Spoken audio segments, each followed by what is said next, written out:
Hi y'all, Darla here with Growing Tropical, and you find me in the northwest corner of our front property. And I am working on a special project today, and I'm actually standing in the rain, and I'm going to do this project. I'm going to finish it today come heck or high water, because I have been wanting to get this done for the longest time. And while it is absolutely gorgeous as far as there is no sun out, and I love that I take advantage of days like this when there's no sun, we have a lot of rain in our forecast. So my husband is actually trying to work on getting an umbrella set up for me in my workspace, and the camera, which is actually in front of me, is actually under another umbrella. So anyway, what I'm going to try to do is I'm going to try to get this this area that I'm standing in. I'm going to try to get this all on camera today and get it all finished, because this project I have been working on, well, it's not that I've been working on it. It's been in my mind to do it for years now. Let me explain to you what it is that I'm working on.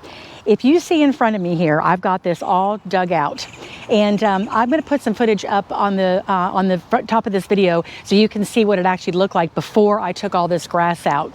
But what I've got going on here is my neighbors, actually it's my in-laws that live next door to us, but they have a Bermuda grass growing in their lawn.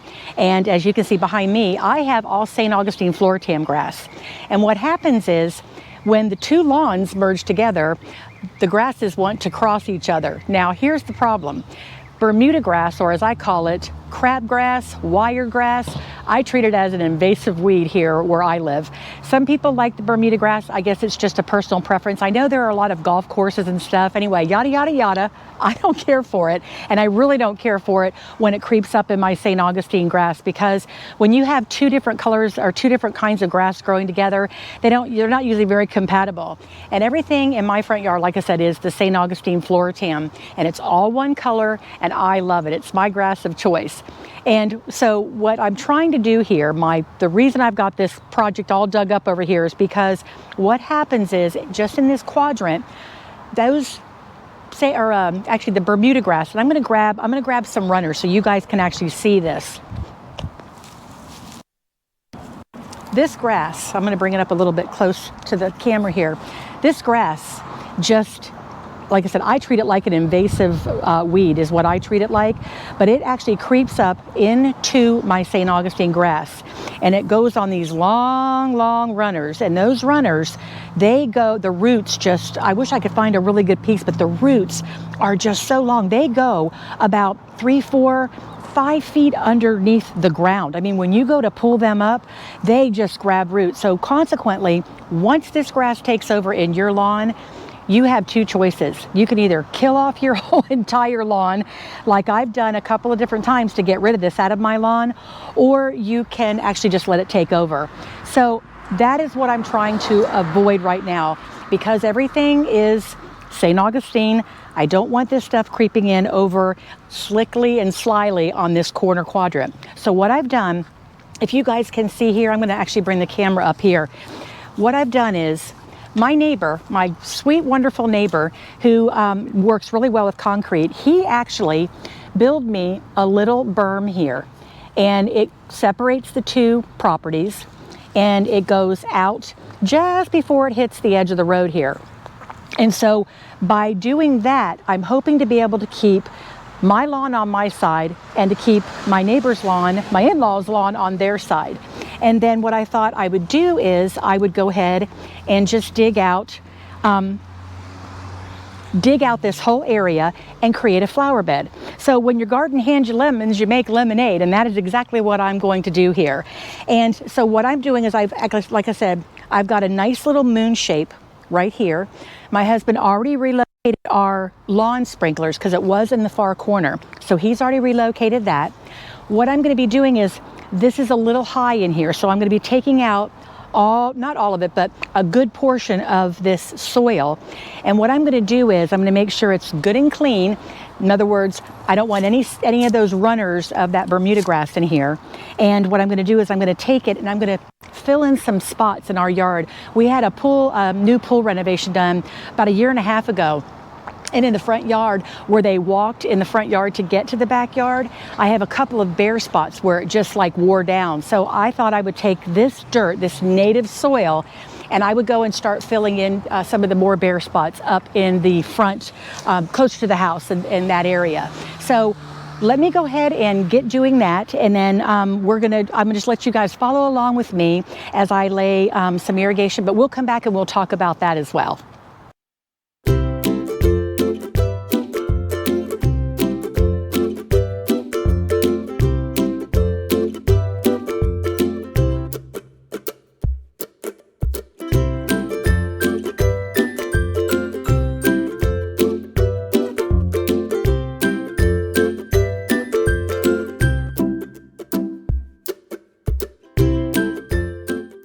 Okay, so I think that I've got it cleared out of here about as much as I can get it cleared out. I've taken just an enormous amount of that topsoil, or not topsoil, the native soil that was in here. I've churned it all up and I cleaned it all up as good as I possibly could, so I could distribute a lot of this into my to the lower spots in the lawn. So now that I've got it down low enough, I've got a good edge on the road, and I'm not entirely sure if I will actually use like a border maybe down the road. I'm not real sure, but I want to keep it as clean and neat looking as possible. So I think what I'm going to do for right now is just keep the road as my edge. And I just angled it down a little bit. And what I'm going to do is I'm going to take the camera around and show you guys, after I get done talking, I'm going to take the camera around just so you can see. But anyway, that if I get it good and low in here, then I can add my mulch and it won't wash away. Well, we've got the border here, so we know it's not going to go that way. But again, I'm going to use the road as my border to keep the mulch in. And then what I'm going to be doing next is I'm going to be tapping into, my husband just ran another zone for me. We tapped in with some black poly tubing, which is going to be the main carrier of the water. And then I'm going to take this brown hose, I'm going to take this and I'm going to tap into the black poly. This actually, if I'm not mistaken, this has the holes already pre-drilled in it. They're every 12 inches. And take, and I'm going to run a grid in this whole area because it's really, really crucial that we keep this good and irrigated out here. If I've learned any one pure and simple truth on the side, it is that irrigation is just key, especially when something's in the hot, direct sun. And this is going to be getting an all-day west sun. So, or I should say, yeah, all day sun, but then especially as that sun goes overhead, this is the west side, so it will definitely be getting a good sun. So let me go ahead and take the camera around. I'm going to show you some of the things I was talking about. And then what I'm going to do is I'm going to just go ahead and start setting up the grid. And I'm just going to be stationary with the camera and let you guys watch what I'm doing. So let me show you actually the area. All right, here we go. Now here is the edge, the road's edge right here. As we go along, I went ahead and just edged all the way down as far as I could go with the road's edge right here. And then I just kind of angled it all up. And of course, then you've got the flower bed itself. And then what I've done was I've just taken and I've just kind of graded it to where it slopes just a little bit for good drainage, because I don't want anything to get soppy wet in here, obviously. Not to mention, I just want it to look nice with the contour of the yard and everything too. I want it to slope down nice and natural. And then of course, here's the nice border, the concrete border, I should say, that my neighbor put in for us. And it runs just all the way down and it meets in right with the existing concrete border. What I might do, this is just obviously concrete color, and what I might do down the road, I'm not entirely sure. If you can see the border that I have going around, all around, in the existing border, I should say, that's going all around the flower beds in the yard, that is like a terracotta color. And what I may do is just go ahead and I may paint that. I may just get like a terracotta paint, concrete paint, and I may just go ahead and paint that border down the road. But that's something that I can always do a little bit later on. But for now, let's go ahead and I'm going to put the camera stationary and I'm going to go ahead and start running the strip irrigation. And then just let you guys watch so you can see exactly what I'm doing. Okay, so I'm down here with getting ready to go ahead and tee into this black poly tubing that's right here. My husband went ahead and he created another zone and he ran it down into our flower bed, which we'll take care of that and bury that all in later. But for right now, what I'm going to do is I'm going to go ahead and cut this off about right into here. Get rid of that excess, and then what I'm going to do is I'm going to come in here with this this is a brown coupler, T coupler, and I'm going to go ahead and I'm going to go ahead and put this right into here. Hope my hands are strong enough to do this. Goodness, goodness, goodness. Okay.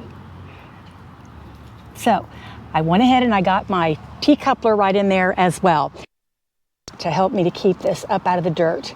And then what I'm going to do is I'm going to bring in my brown poly, and I'm going to go ahead and I'm going to run a grid all up and through here so I can have this all nice and drip irrigated. And if I've learned, again, like I said, anything, one pure and simple truth is to make sure that I get enough drip irrigation here the first time. So anyway, let's go ahead and get the drip irrigation run. Okay, let's get this.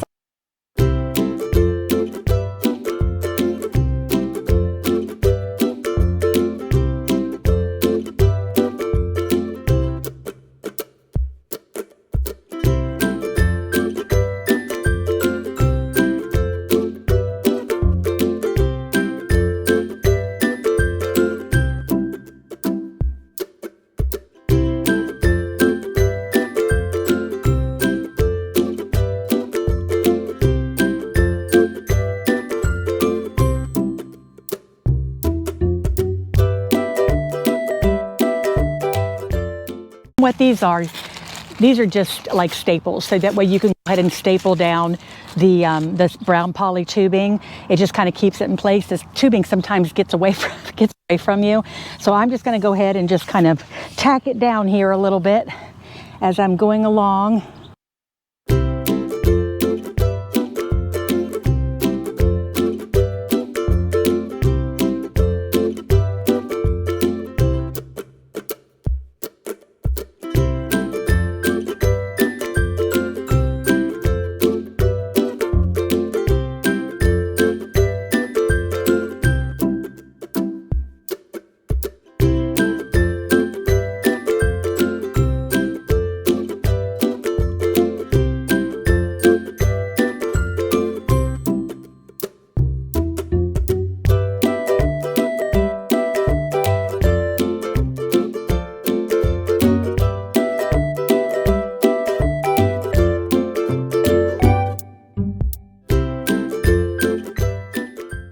Okay, I got all my drip irrigation run. Now I'm going to test it because we want to definitely make sure that when we put all this in, that it works before I cover it all up with the mulch and put the plants in. So let me go ahead and go into my system here, and let's just go ahead and give it a quick run and see if everything's running like it's supposed to. Fingers crossed, people.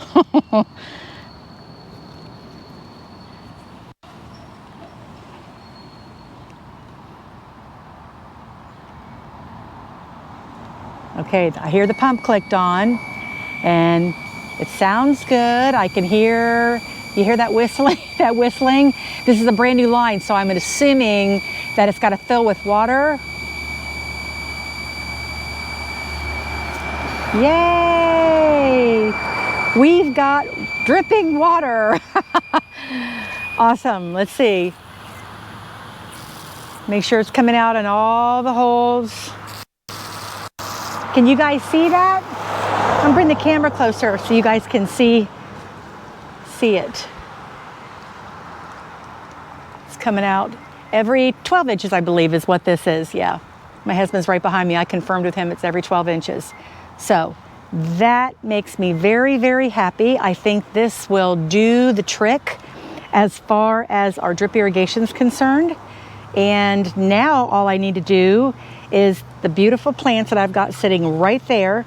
I need to go ahead and I need to start getting those planted up. So let's do that.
Okay, so if this video seems a little wonky, I put an ending on this video and I forgot to put my audio on. I can't believe that I forgot to do that, but with all the rain and everything, we've been stopping and starting and stopping and starting, and it's like it just, when I turn the camera off, I turn the mics off, and then I just forgot to turn the mics back on. So I don't really remember exactly where I left off, you guys. So what I'm gonna do is just, basically everything is done. I think you guys were able to see me plant everything up, but I don't remember if I actually had a chance to tell you what was in here. And if not, just really quick, as a real quick recap, I've got the Liriope grass that's in here. This will get about 12 to 18 inches high. It is a heat and drought tolerant grass that is really beautiful. It's like a ground cover.